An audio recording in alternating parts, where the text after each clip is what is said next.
Hello, welcome to my bedroom. My name is Dags. This is my fifth.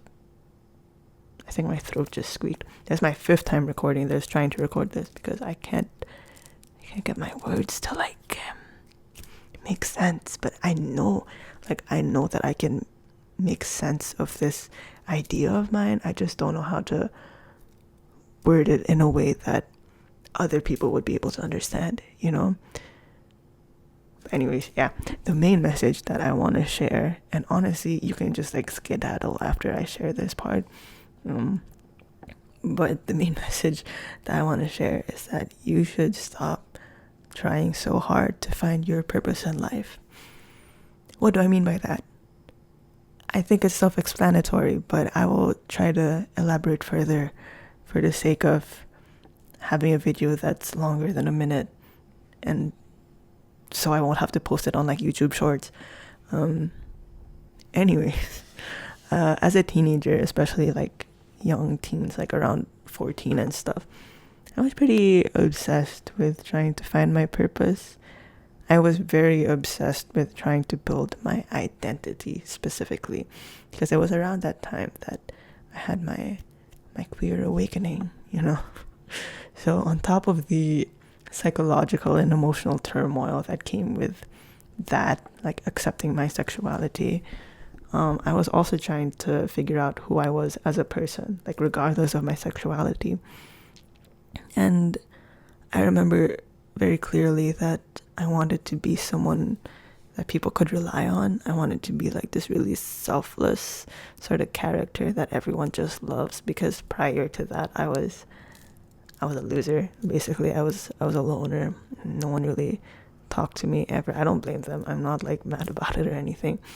But yeah, during the time I realized my sexuality, I thought might as well do a whole rebrand. And so when I got new friends, I seriously put my whole Buddhisy into being the perfect friend for them. I was always there when they wanted to ramble, to vent. I was always there trying to give advice, trying to help in whatever way I could. But then eventually, that shit tuckered me out. I was tired. And that's because I was, at my very core, I'm an introvert. And so I didn't even realize that I was pushing myself to my limits because I hadn't fully accepted that I was an introvert. I hadn't fully realized that that is an integral part of my identity, and I couldn't just bend and shape that part of me in order to fit into a different mold of what I would want to be. And that's sort of different from finding your purpose. I know it's more of building your identity, but I would say that it's they're leaves of the same branch if you're picking up what I'm putting down. And so in regards to actually finding my purpose, that was basically my way of starting that journey of finding purpose.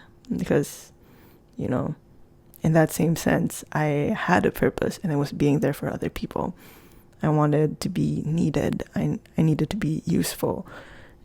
And sooner or later, I found out that that's not really my thing. It's not sustainable for me. And that was soul crushing because I really wanted to be a cool, reliable friend. Not that I'm not a good friend now, but I'm just not the person who stays up until 3 a.m. listening to people vent anymore. And sometimes I feel bad about it, but I know that it's for the best. I got off topic. I'm sorry. I'm not trying to trauma dump or anything, but yeah. And the thing is, being obsessed with finding your purpose, I feel like it turns you into, okay, I don't know if this applies to other countries, but in the Philippines, we would have horses, right? And obviously we have horses, I'm pretty sure every country does, but we have horses, and they would wear these things, these blinders on the side so they can only see straight ahead. And I feel like being obsessed with finding your purpose has that same sort of effect. Because when you're trying to do that, you sort of have to try things out like one by one. You sort of have to get a feel of things one by one. You can't exactly be going side to side or anything. So it's like, okay, I'll try this thing, and then if it doesn't work out, then you're like, okay, let's try this thing. Whereas when you're not exactly aiming to find purpose specifically, and those blinders are off, there's more chance that you get to have like a wider view of things. You have a more panoramic view of not just your surroundings, but like the entirety of your life and your identity and your community. And you notice things that you might not see if your only focus is finding purpose. And that's not to say that we don't have purpose or we can't have a purpose in life. I think what I really believe based on that is just that we don't have one predetermined fate. And that might not resonate with all of you. I understand that, especially if you follow a certain religion, because like I've mentioned before, I grew up in a very religious household. So one of the things that my religion, the church taught me is that, oh, you're gonna die. It's like, it sounds bleak. It was bleak. It caused a lot of anxiety for me as a kid. But what I was taught was, Earth, your life now is so temporary. And the only reason you're here is so that you can get into the afterlife, into heaven. So your time here needs to be spent, following God, following the Bible, going to church. Because if you don't do those things, then not only will this life end eventually, but you're going to lose your potential life after. Does that make sense? Yeah, I know it's kind of hard to grasp, and I didn't like that thought as a kid. And like I said, it brought me a lot of anxiety. But yeah. And so anyways, I remember having a conversation with my best friend about this a couple of times. And I would ask him, like, do you think that destiny is an actual thing? Do you think that fate exists? Like, and if those things are true, then wouldn't that mean that free will isn't really an actual thing? Like, it's all an illusion, and no matter what choice we make, we're just aligning with our predetermined plan and stuff. And his answer, like, surprisingly to me, it made the most sense out of all the answers that I've gathered from like philosophers and the internet and wherever else. He told me that he thinks we have multiple different fates, multiple different paths, and no matter which path we take or no matter which door we open, it may be different, but that's still our destiny. And we're not confined to one single path. And I like that idea because not only did it give me a little more freedom, it was also sort of inspiring, or like it gave me a sense of hope that there's so many things I can be. There's so many different purposes that I could pursue. And there's no one thing that I need to find. There's no one thing that I need to choose, which is the opposite of what I was raised to believe. So it was a very refreshing change in perspective that the little conversation was to me. And it's still one of the things that sort of defines the way I view life now. Sort of, not to be on like some pseudoscience TikTok philosopher shit, but I think you know what I mean. So yeah, don't find your purpose. Don't stress over it, okay? Especially if your idea of your life's purpose is just your job, like your career. It's some people sort of use those terms interchangeably. Like when they say, oh, what's my purpose in life? What they actually mean is, what career should I choose? And it's like, no, I just don't think those things are the same. But yeah, and instead I think that you should go out and just create your own purpose, because when you think about it, this is like, actually no, I heard this from someone on TikTok, and they said that life is the ultimate choose your own adventure game, or choose your own adventure story. I'm not sure, but yeah, it's like you have this infinite realm of possibilities. Like literally any decision you make could alter your future to an extent that you can't even imagine. And that might be stressful to hear. I know that inflicted some anxiety in me the first time I thought about it, but it's also a nice thing to know. It's a nice thing to embrace, even, because that puts you in control. Like you have more control over your life than you might think. And I know that, the way that life is set up nowadays, it seems pretty rigid. It's like go to school, get a job, work till you die.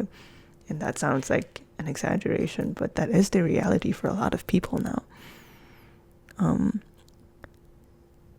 Viewing life that way can be very stressful. It's not good for your mental health, man. That's why I'm begging you to realize that you don't have to follow that blueprint. That's not all of us have to operate based on the same manual or the same set of rules. And I guess my only condition would be don't hurt yourself and don't hurt other people, because aside from that, like, you do you. Like, who says you can't try this hobby and stuff? Who says that you can't switch careers? Who says that you can't get a job in a field that you didn't study for? And maybe choices like that, changes like that might be difficult and you might have to make sacrifices, but if there's no genuine harm, then why not? Life really is a choose your own adventure game, and I feel like we don't really realize that, so we don't get to, what's the term? There's a term for this. There's like a phrase for this, and I can't remember what it is, but like we're not making the most of it. That's what I mean. And I'm not saying that you have to start running marathons and going bungee jumping or whatever. I'm talking about, like, maybe you want to try a new style. Maybe you want to learn about this really niche thing that would pretty much not benefit you in any way. Like, why not? Like, recently I started trying to learn about cars. I don't care about cars. I genuinely have no interest in cars. I'm not a car girl at all. I just thought, like, why don't I know these things? And it's those small moments like that make you realize, like, if I don't know this thing, I could just learn it. Like, it's really not that complicated. It's not that hard anymore. You can just Google it up, find a YouTube video, find a TikTok tutorial on these things, and you'll gain more knowledge. And ultimately, gaining new knowledge will sort of subtly reshape you as a person. It's gonna reshape your identity in small, minute ways, for better or worse. So yeah, there's just things to think about. So yeah, don't find your purpose, create it, choose what you want to do, and just know that you can always change your mind. Don't try to bean superfy what I just said, okay? And I know that you know what I mean when I say bean superfy. It's like, oh, well, if I leave my job now, then 3 people will come and shoot me in the leg. Like, okay, then I'm not talking about you. Like, I'm sorry, I'm coming off as harsh. I apologize. Like, you know what I mean. If you don't like where you are, then move. Then move. And obviously you can't just do that, but you can make the steps to do that. Does that make sense? And I know it's a very optimistic way of thinking. It's a very idealistic way of thinking, and I know that this sort of advice might come off as naive or even out of touch, but like I said, do not bean superfy this. I'm not saying that it's easy to just make changes to your life, especially major changes that would involve like other people and finances, especially. Like, don't even get me started, because at the end of the day gotta end. I'm sorry. At the end of the day, one of the biggest driving factors for where you are in life and how much freedom you have to change it is your financial status, like how rich you are. And it sucks, I know, like I hate that so bad, that we will never truly have equal opportunities as long as finances are taken into account. But yeah, you do you, take what resonates, leave what doesn't. You got this. You're gonna be okay. You're gonna be fine. Do not pressure yourself so much. I know that if you're around my age, there's a lot of pressure. And if you're in high school, then there's the pressure to get into college. If you're in college, there's the pressure to graduate. If you graduate, there's the pressure to get the job, to get a job, a stable job. And it goes on and on and on. But you have to remember that we're all in our own timelines. There's no one way to do things, and you just don't have to follow what everyone else says. Just make a life that you yourself are content with, because at the end of the day, you're the one living that life. It doesn't matter how people view it or how nice it is to other people, because it's your life. You're the one experiencing it. So yeah, that's all from me for tonight. I'm not sure if I made much sense. I really do try, but yeah. Be a good person, make good art, eat good food. I hope the people in your life are kind to you, and I hope that you are kind to the people in your life. Okay, goodbye. Good night.